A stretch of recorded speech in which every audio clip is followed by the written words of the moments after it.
Olá pessoal, espero que estejam todos bem. Na videoaula de hoje, nós estamos seguindo com o conteúdo no que inicia a parte mais quantitativa, ou seja, a parte mais numérica, que se refere à química, introduzindo aí alguns dos cálculos que vão perdurar ao longo do ensino médio todo. Legal? Então, material na mão e vamos lá. Gente, para começar a falar sobre isso, precisamos recorrer um pouquinho do contexto histórico, tá? Primeiramente, o que se sabe é que alguns dos cientistas da nossa época, eles já sabiam que, num experimento em que se queimava magnésio, ou seja, quando se fazia a reação de combustão do magnésio, este formava o óxido de magnésio e aquela quantidade de magnésio inicial, em relação à quantidade final do óxido de magnésio, o óxido de magnésio ele tinha uma massa mais elevada do que a quantidade inicial de magnésio, o que levava a crer que alguma coisa agregava, então, ao magnésio original, certo? Sendo que, num segundo experimento feito com o magnésio dentro de uma cuba de vidro, ou seja, num recipiente hermeticamente fechado, a mesma reação de combustão produzia óxido de magnésio na mesma quantidade em massa do que estava contido em toda a cuba de vidro. Legal? Ou seja, isso leva a crer, leva à confirmação de que alguma coisa que estava contido junto com o magnésio, no caso no ar, reagia com o magnésio produzindo óxido de magnésio. Reparando aqui que a mesma massa de reagente inicial, de reagentes iniciais, formavam a massa de produto final, certo? Mantendo aí o princípio da conservação das massas. E indo um pouquinho mais para trás no tempo, isso ocorreu porque alguns alquimistas acreditavam que, por um efeito chamado flogístico, esse flogístico agregava ao magnésio metálico, produzindo uma quantidade maior, no caso de óxido de magnésio. Hoje nós sabemos que o que faz o papel do flogístico é o oxigênio do ar nas reações de combustão. Tá? Então, na verdade, o oxigênio acaba sendo um dos reagentes na reação de combustão do magnésio para formar óxido de magnésio. Legal, gente? Ou seja, algumas substâncias reagentes estão na fase gasosa, mesmo que outros estejam na fase sólida ou líquida. Beleza? Tá bom, gente? Isso começou então com a alquimia. Agora, tudo isso ele dá base para a teoria da conservação das massas, como nós vimos ali já no primeiro bimestre, em que uma determinada quantidade de reagentes totais tem uma certa massa e, após uma determinada reação, os produtos devem ter a mesma massa do que a somatória total das massas de reagentes, certo? De modo que nada se perde e nada se cria. O mesmo acontece com qualquer tipo de reação química, seja de combustão ou outros tipos de reações. Tá certo?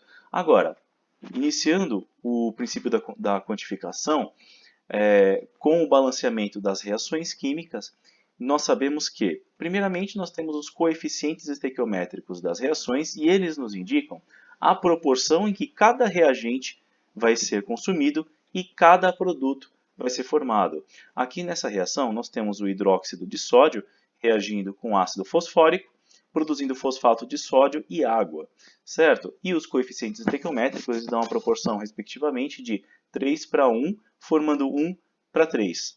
Tá? Nesse sentido, podemos até dobrar as quantidades, né, fazendo 6 para 2 para 2 para 6, que a proporção ainda se mantém. Mas a pergunta é, como nós conseguimos esses coeficientes estequiométricos? Né? Eles, na verdade, estão baseados no princípio da contagem de átomos. E, se nós contarmos, então, as substâncias, primeiramente, nós veremos que teremos nessa reação 3 hidróxidos de magnésio para 1 ácido fosfórico, produzindo 1 fosfato de sódio e 3 águas. É isso o que esses coeficientes indicam para a gente, tá certo? Mas cabe lembrar que a quantidade total, então, de átomos dos reagentes tem que ser igual à quantidade total de átomos dos produtos. Nesse caso, 3 átomos de sódio temos nos reagentes, 3 átomos de oxigênio na fórmula de hidróxido de sódio e mais outros 4 átomos de oxigênio na fórmula do ácido fosfórico, totalizando 7. Por quê? Porque esse 3, como nós já vimos, ele multiplica então toda a fórmula que vem à sua direita, tendo então 3 hidróxidos de sódio. Nesse sentido, nós temos 3 sódios,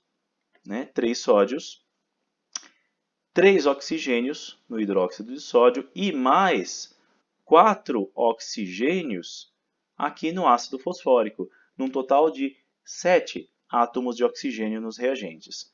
Tá certo? Da mesma forma, nós temos 3 átomos de hidrogênio no hidróxido de sódio e mais 3 átomos de hidrogênio aqui no ácido fosfórico, totalizando 6 átomos de hidrogênio nos reagentes. E na contagem, somente temos um átomo de fósforo.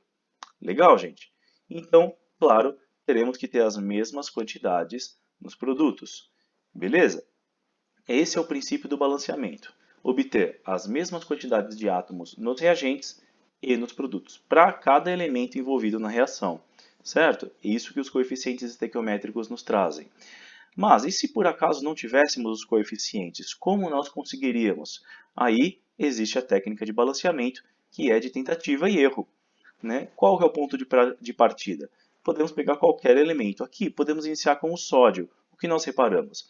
Que não temos aqui inicialmente as mesmas quantidades de átomos de sódio nos reagentes e nos produtos. Nesse sentido, temos que encontrar um coeficiente para um dos dois. Claro, como nos produtos temos 3 átomos de sódio e nos reagentes temos somente um, a saída aqui é inserir, devido a esse índice 3 aqui, o sódio tendo 3 átomos nos produtos, temos que inserir o quê? Um coeficiente 3 na frente do hidróxido de sódio. Tá certo? Nós só podemos mexer nos coeficientes e nunca nos índices. Certo, gente? Então, legal. Aqui nós igualamos. Temos 3 átomos de sódio nos reagentes, 3 átomos de sódio nos produtos. O sódio está ok. Vamos agora partir para o balanceamento de um outro elemento. No caso, vamos escolher o fósforo. Só que o fósforo, se repararmos bem, só temos um fósforo nos reagentes, um fósforo nos produtos. Em princípio, ele está ok. Tá certo? Nem vamos mexer nele. Vamos para um outro elemento. O hidrogênio, por exemplo, nós temos então 3 hidrogênios aqui no hidróxido de sódio e mais 3 hidrogênios aqui no ácido fosfórico, totalizando 6 hidrogênios nos reagentes. Temos que ter 6 hidrogênios nos produtos também.